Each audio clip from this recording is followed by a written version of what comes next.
Hey folks, in this video, I'm going to talk about the 5 skills that I've learned, honestly, within the past year of my time living in Portugal that helped me be a lot more location independent than I thought I was initially. So if you haven't met me before, I'm Cinnamon. I'm a U.S. immigrant from Washington, D.C. in the United States, and I live in Europe, Portugal specifically. The first thing I really started paying attention to, I would say within the past year, is currency hedging. So when I first moved to Portugal about 6 years ago, I did take, my U.S. clients with me, working remotely with them. I do advise if you are moving abroad to get your client base secured before actually moving. And so I did that. And when I first moved, the US dollar and the euros were pretty much neck and neck. The euros kind of stayed ahead, but it wasn't such a drastic change between euros and USD. Not to mention, this was 6 years, so we weren't as strong in the global recession and expensive cost of living that has kind of plagued the whole world.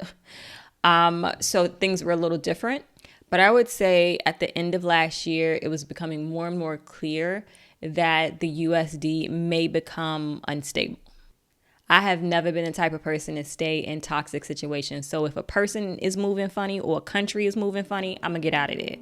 So seeing what was happening, it was pretty clear to me that I need to concentrate on looking for contracts and employment opportunities outside of the US. And so this is kind of where currency hedging matters because, of course, if the currency drops in the country in which you have your clients, you need to make sure that you have contracts in currencies that are either higher than the currency you have to pay your bills in, or at least the same. So for me, in euros, I'm looking for maybe contracts in the UK, Luxembourg, Switzerland, other parts of Europe. I live in Portugal, but Portugal is not known for its job market. I knew that when I moved here. So I had to really strategically find out, okay, what are the possibilities of getting contracts in these other countries? Do they allow contracting and freelancing? So some of the more common freelancing sites, of course, are Upwork or Freelancer Guru, those type of things. But a lot of the countries have their own freelancing site. So it just really depends on what country you're interested. France has its own, Luxembourg has its own, Switzerland has its own. And then you want to check and see if it's okay, or do they allow people who don't physically live there to apply for work there. So on like some of the Switzerland freelancer sites, they do have like a hybrid. They may say you can freelance, but we may want you to come in the office. So you just want to kind of look at those things. So consider the currency, because as things get progressively more interesting, if you're living in a country where the cost of living is low, but you can still kind of potentially get contracts based on your skills in a country where the currency may be higher or there's more work opportunities, those things are available. But currency hedging is very important, and it's not something that I really paid attention to until the past year, in full disclosure, embarrassed to say. The other thing I didn't really have to learn that I've learned over the past year is cross-cultural communication. Everybody in different cultures communicate differently, and it's important to humble yourself to know, or at least pay attention to the differences. So initially when I came, because I was just working with US companies, I kind of stayed in that energy. But as living in Portugal, I understand just how interpersonal relationships are much more considered in I could speak for Portugal specifically, than in the US. And now even having UK clients, I will tell you, now I can't speak for all UK clients, but I'm gonna tell you, I really enjoy working with UK clients. I just haven't seen this much niceness and consideration in my whole time working in the US. I just haven't. I remember I signed a new contract. I had gotten really, really sick about a little less than a month ago, and I had to go into the hospital. And I remember being terrified that oh gosh, I just signed these contracts with these UK companies. They're going to think I'm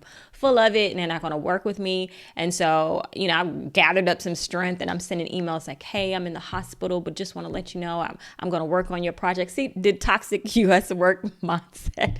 I'm going to work on your project as soon as and they're like, girl, they didn't say it like that, but they were like, please take care of your health. It's okay. And it's so funny because I talked to a friend just last night, and we have a mutual friend, and she was saying how that mutual friend has been having some health problems, and the company that she worked with got purchased by a UK company. And she explained to them that she was sick, and they were like, we understand when you travel, if you want to bring your brother, we'll pay for that. And I'm like, America would never, right? Like, so just taking the time to, maybe not be so direct. I do know that things are a little bit more passive.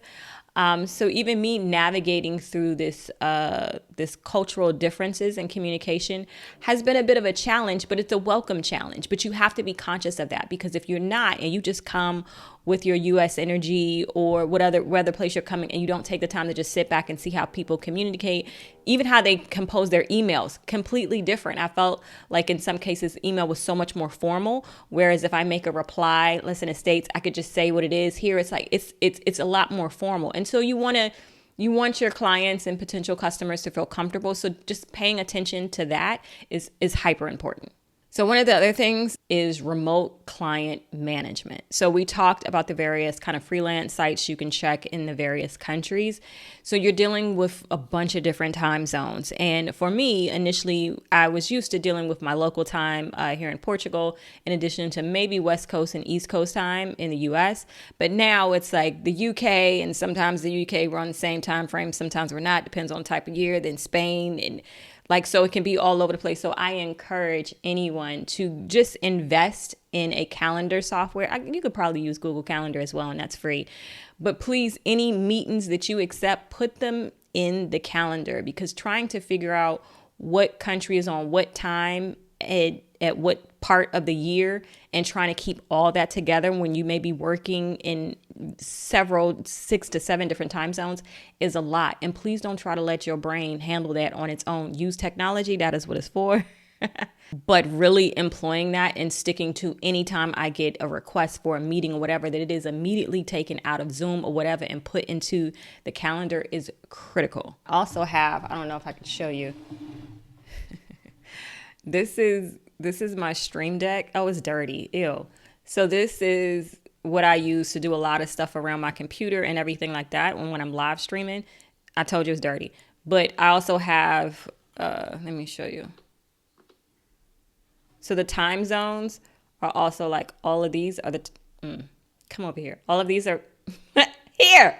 All of these are the time zones in the US. And as I get more contracts outside of the US, I'll probably switch it for other countries. So just having the series of time zones there, having the calendar really helps you with remote client management. I also use Trello. If you care how I manage clients inside of Trello, let me know. I'll do a video on that. If you don't, I won't. The next one is personal branding. And we really have to talk about personal branding, more so corporate branding. Now, granted, you're on Driven Spice. I created this channel when I first moved to Portugal. I was just kind of showing what I was doing to get, my immigration and stuff that I was learning. And it's almost only so much you could say about that. Now I've been here for 6 years, and there's other skills and things that I've learned that any other person who's thinking about leaving America or who has left America, of how much the importance of kind of figuring some of this stuff out. So I had, Driven Spice, it was kind of like a personal brand. But what I mean more so is like more of a personal brand that is geared toward what you've done in your professional life. I have a separate YouTube channel that I'm using as a portfolio that is search engine optimized for what people who are searching for the services I provide.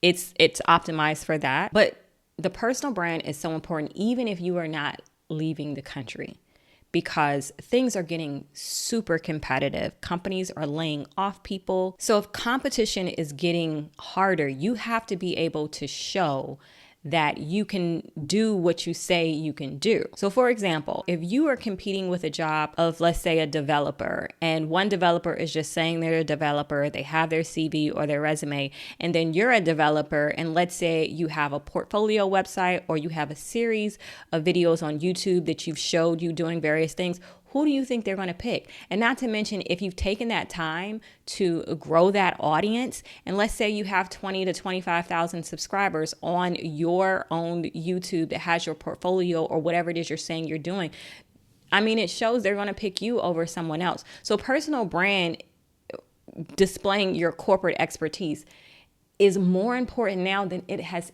ever been. If you don't hear me say anything in this video, please understand. The people that you watch on YouTube, Instagram, all these different things, they created content, whether it's to entertain you, whether it's to educate you, but that is creating different opportunities in their lives. You need to do the same thing for yourself, so that, let's say you get laid off by your job. If everything that you've done that has value is encompassed in that job, that when you leave it, you don't have anything to show, then you know you need to create some form of personal assets for yourself so that you can be more valuable. You have the assets to prove that you know how to do what you know how to do.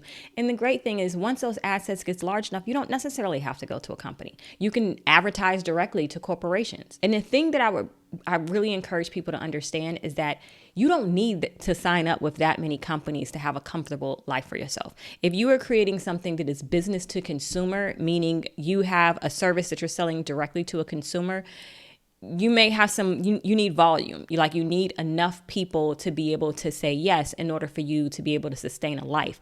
With a corporation, corporations are used to spending thousands of dollars to solve a problem. So each corporation can easily pay you anywhere from $3,000 to $10,000 a month based on the problem that you are solving. When you're dealing directly with consumers, that is a bit harder. You have to go by volume. And if you're a one-person show, it's even harder to kind of deliver services to volume you would have to produce in order to provide a sustainable life. And if you're living abroad, I see a lot of people or immigrants, expats, whatever, who move abroad and they think, let me just create a YouTube channel and be a content creator and I can move abroad. I'm not knocking that, but the money will be inconsistent. You have to have a skill so that you could sell that skill regardless of where you are. And so what happens is people think, oh, I can consult people for, moving abroad or whatever. You still need a solid skill because it's not like it's a large population of people who are moving abroad that you would be able to get lead generation every day to sustain. In my opinion, I know people do it, but I also know there's a lot of people lying on this internet telling you they live in this life, and in reality, they not. So you have to have some skills. Please do not leave your home country without any skills. And I'm not implying that content creation is not a skill. I'm not implying that. I'm just saying you need to get a strong enough skill that people are going to want to pay for. And you just showcasing your life or showing some beauty products or whatever the case may be, you really want to get a skill that solves a problem specifically for a corporation. That's just my opinion. You could take it or leave it. So when we're talking about personal branding, if you don't want to get the website, at least consider, that you have a YouTube channel. YouTube is the best because it's search engine optimized. It's the other form of Google.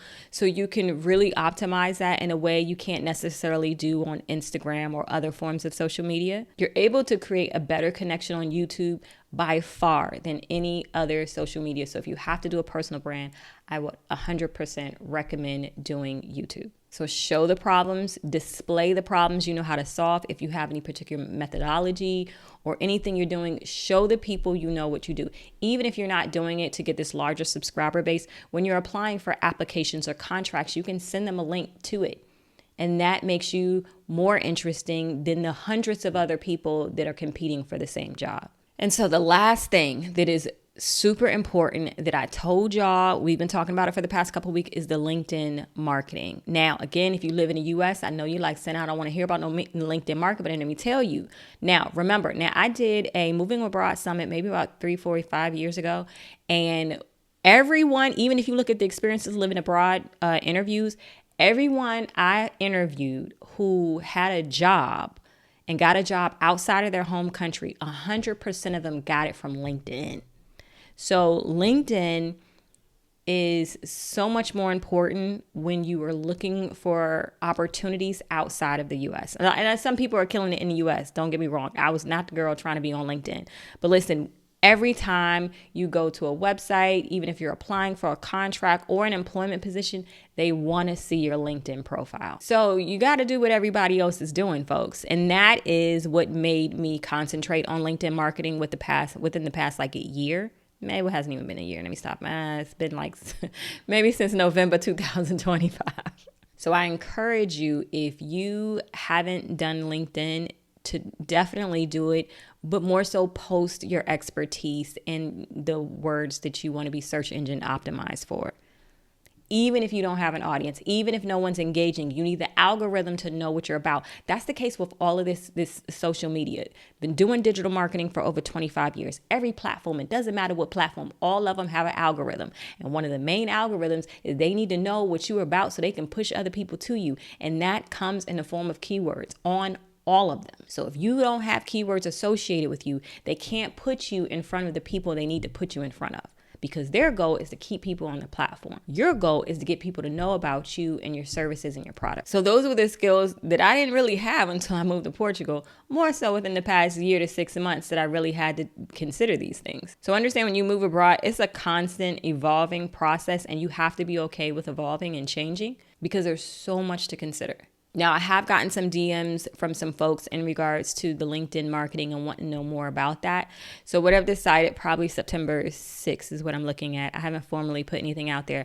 I will do a 4-hour long free LinkedIn live. So we'll be live, and I'll do a formal announcement later. We'll be live for 4 hours, and this is not going to be a webinar. This is going to be a work session.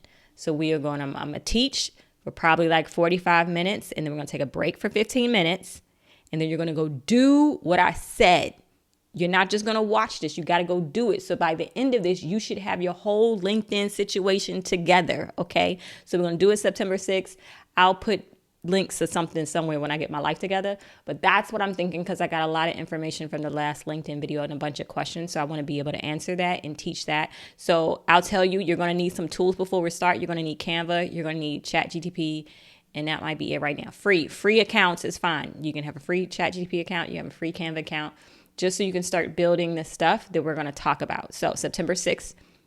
Yeah, and I think that's it. So would love to see you there. So be sure, if you're not subscribed, subscribe so that you can see that and get the notifications so that you can see when that comes out. But clear your calendars. September 6th is going to be a Saturday, and we are going to work. All right, till next time.